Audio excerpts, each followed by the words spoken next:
বাংলাদেশের হরিবাসর যে এতটা সুন্দর হয় তা না দেখলে জানতেই পারতাম না। সো হ্যালো মাই কিউটিস, কেমন আছো সবাই? আজ আমরা সবাই মিলে গিয়েছিলাম বাংলাদেশের এক হরিবাসরে। এখানে সবাই আমাদেরকে দেখে জিজ্ঞেস করছিল যে আমরা কবে এসেছি। আর আমরা যখন বেরিয়েছিলাম তখন কিন্তু ঝিরিঝিরি করে বৃষ্টিও শুরু হয়ে গেছিল, যা ব্যাপারটাকে আরও আনন্দময় করে তুলেছিল। চলো তোমাদেরকে সবার সঙ্গে পরিচয় করাই। এই হলো আমার বড় দিদি, আর এনাকে তো তোমরা সবাই চেনো। আর এটা হলো আমার মামি এবং আমার ভাগনা। আর এই হলো আমার ছোট দিদি, আর ইনি হলেন আমার জীবনের সবচেয়ে মূল্যবান এবং আমার সবচেয়ে প্রিয় একটি মানুষ, আমার দিদা।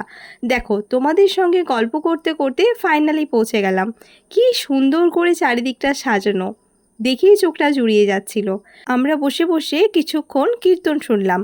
এরপর ওইখানেই একটা মামার বাড়িতে গিয়েছিলাম। সেখানে গিয়ে সবার সঙ্গে দেখা করে আমরা সোজা চলে গেলাম খাওয়ার প্যান্ডেলে।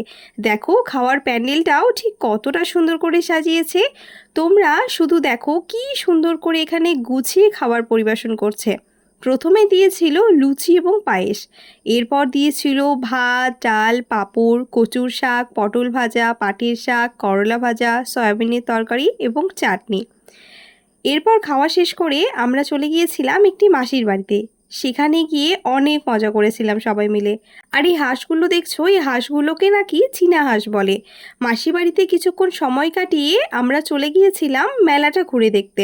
সন্ধেবেলা যেন মনে হচ্ছিল চারিদিকে সৌন্দর্য আরও বেড়ে উঠেছে।